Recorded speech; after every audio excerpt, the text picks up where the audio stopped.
Alright, this will be interesting. So this tree spade has a lot of history. This goes all the way back to about the time we moved from northeast Wisconsin down here to the mid-south. So the story with this tiller is I got this at the same time when I got the Coyote RX. In case you're wondering, not happy about the reasons we were moving. Some of the stuff we're seeing right now, the madness in government. Hey guys, Kapper here. So today is a moving update, moving vlog. We're in July now. Today I'm at our Illinois farm. I'm gonna continue where Sharon left off with dumpster work. I'm gonna load up equipment on my trailer. I got the tree spade, auger for the excavator, and like 5 or 6 other implements. So we'll start one at a time, and at the same time we're gonna be dumpstering stuff in between, try and thin things out here.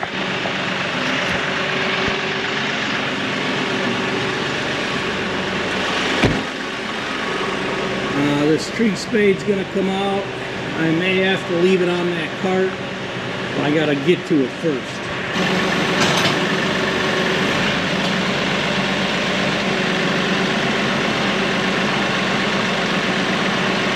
So the story with this tiller is I got this at the same time when I got the Coyote RX, which I think was around 19 or 20 already now. It's a 7-footer and it's a super heavy duty rhino. I haven't used it for a couple years, so I'm not sure what my plan is going to be. I'll probably try it in Missouri. There's a lot of rocks over there, but first I'll try the chisel disc. But this came with the Coyote when I traded in for the Branson and started using the RX 7320. This is probably the newest implement. Some of the stories with these next ones are kind of interesting because they go back a number of years. So these gates I bought, I don't know, 5 or 6 years ago. They were originally for the Kentucky farm. There was some areas in the Highlands that I wanted to add some gates to. Never got around to it, and I'm going to save them for Missouri for the same purpose. If you know, I end up making new roads, cut some new parcels, these gates might come in handy.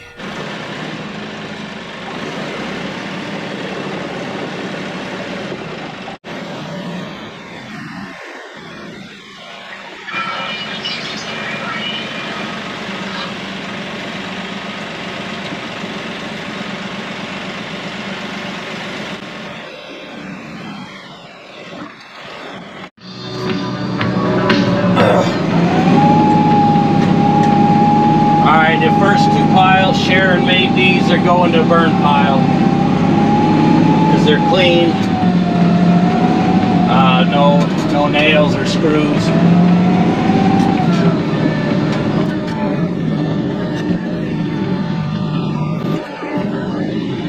All right, easy there. Look at them all wanting to come off of there. No. You go in the burn pile. That tree spade's gonna be heavy, so let's put a little counterweight on the back here. Plus we need to get it out of the way.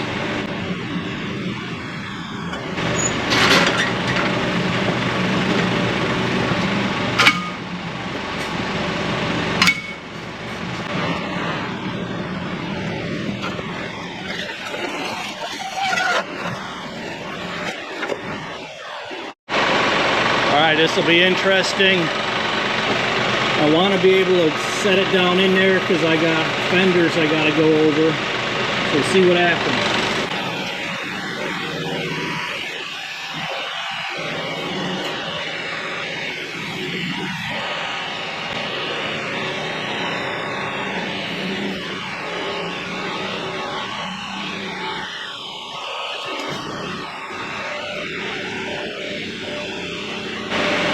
Looks like it'll work.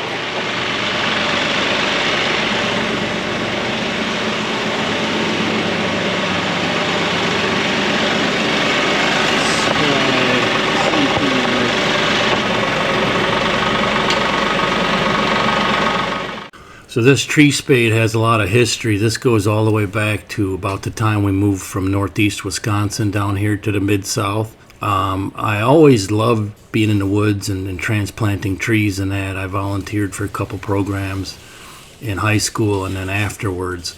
So anyways, I wanted a tree spade once I got a tractor, and I've put it to use quite a bit over the years, especially on this Illinois farm. I mean, I spaded all kinds of tree rows to close in brand new microplots and the boundaries of this open field. And these trees now that I've spaded in here are all, 15 plus foot high. So it's done a great job over the years on different properties, and I'm looking forward to trying it out in Missouri as well. If we compartmentalize them fields into smaller parcels and that, it's great to take 3, 4, 5, 6 foot trees and get 5 or 8 year head start on them growing. So I'm looking forward to putting this to work in the future, and Felipe might have some use for this as well.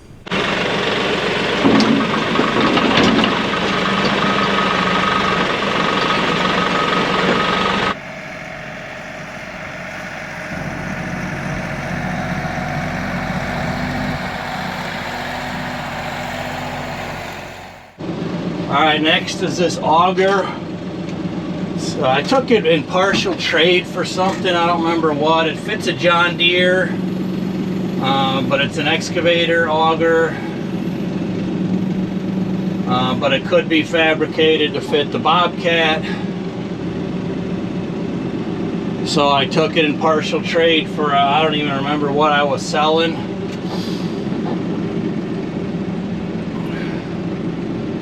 Might be handy over in Missouri if I ever get it changed over, or I could try to get, I think the guy was like $900 short on whatever it was.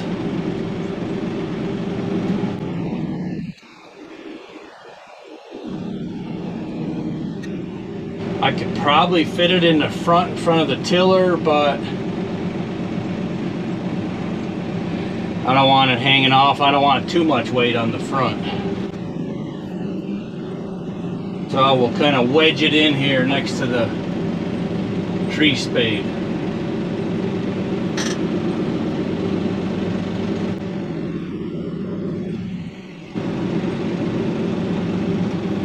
Of course, it's stuck on it now. There we go, right there. Perfect. All right, next we got a box blade. Wow, I remember this. This was like one of the first implements I ever bought when I lived in Wisconsin yet. I had my first John Deere. It was an open station, and this was a little bit bent, so I got a good deal on it.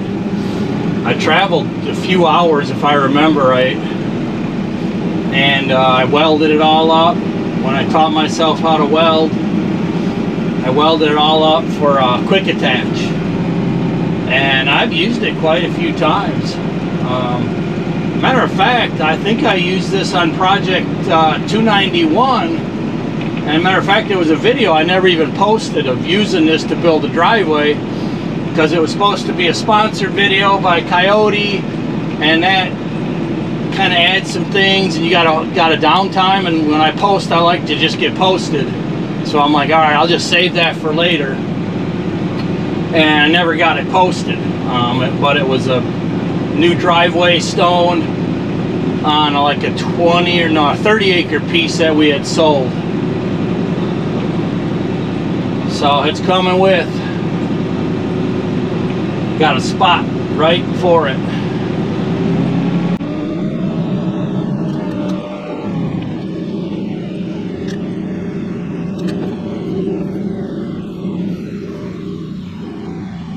Why I like using chains. You got a little bit better maneuverability when you're doing equipment Jenga, loading and unloading. Well, unloading too, because a little bit too hard there. Gives you more leeway on where you want to put stuff. Next on the list, we got a back blade. I'm not sure if I got it chained right. It might tip. Well, let's see. Yep. Alright, this may or may not work. This one's a little bit wonky. Let's see what happens. Alright, well, we'll see if I can get it on there. So I remember buying this when I got my Coyote, my first Coyote, the NX 6010.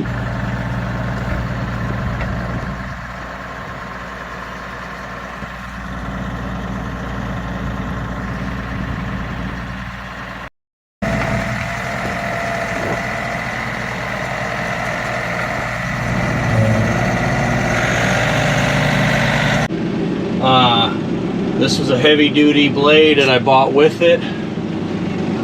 Matter of fact, when they dropped it off, we were living at a house with 15 acres with a driveway about that wide. Long story. Easement issue too. And I had to actually plow to get the tractor into our farm with this. New NX and then the John Deere. I'm at 2,000 RPMs right now, and I Coyote. And when your child doesn't like the taste of their medicine, Horse Pharmacy has flavor medication. They offer flavors ranging from bubblegum to strawberry to grape. Just ask us, do you have a parent or loved one? The truck had to drop it off down like a mile up the road because we had whatever 10 inches of freak snow at that time. That's the story on the back blade. That was a nice little 15-acre piece that we bought. It had an easement way in the back. The easement issue was that the guy that created it made it too wide. It was only like 15 feet wide. And then the other property owner wouldn't let me make it any wider because there was big trees. He's like, nope, you ain't cutting no trees down. You know, so easements ain't all bad, but you gotta think about it, you know, especially when you're creating new ones. Like this one that I created for us or for future homeowners, I think I made it 50 or 60 feet wide. No, don't try and get off of there. You know, so you can maintain it. If you blow out a pipe, that pipe is 40 feet across. So I made it wide enough where we could repair the road, do whatever was necessary.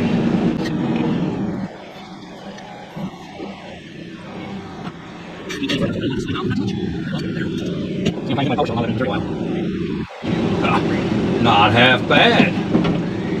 Alright, I got it to lay flat, but I want to push it over that way just a little bit. Kind of lock everything together a little better. But hey, they have a purpose. Alright, push it all the way over. Alright, now this one here, this is another special implement. This is a homemade ripper basically. And my buddy Arlo, who lived, there goes the kickstand, I'll have to come get that. My buddy Arlo gave this to me. He had like a 60 some acre farm just like right down the road from our the first land place that me and Sharon lived together. It was 36 acres on a dead end. And he ended up giving me this. But this might actually be just a ticket to loosen up food plots in Missouri with all the rocks. I never did find the missing shanks. I got them separated because of the clumps of the dirt when I did use it. And then of course I welded this up too for quick attach. But this might be just for micro plots in Missouri in the woods and even on the edge of them fields with all them rocks. This might be the ticket. We'll get this loaded up. Disconnected, I'm going to just kind of lay it on top, strap it all down, and that'll be that.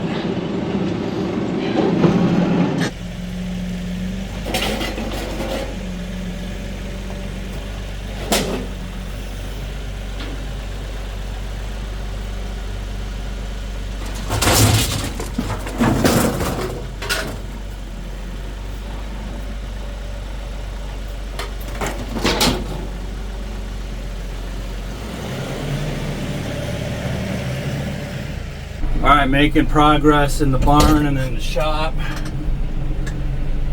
Dumpster's just about full here at our Illinois farm. Boy, did we collect stuff over the years.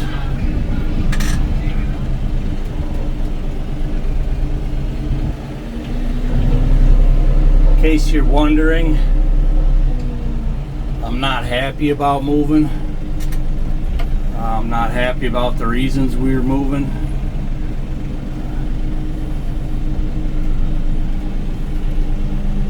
Never thought I'd see some of the stuff we're seeing right now, the madness in government, but we'll talk about it down the road.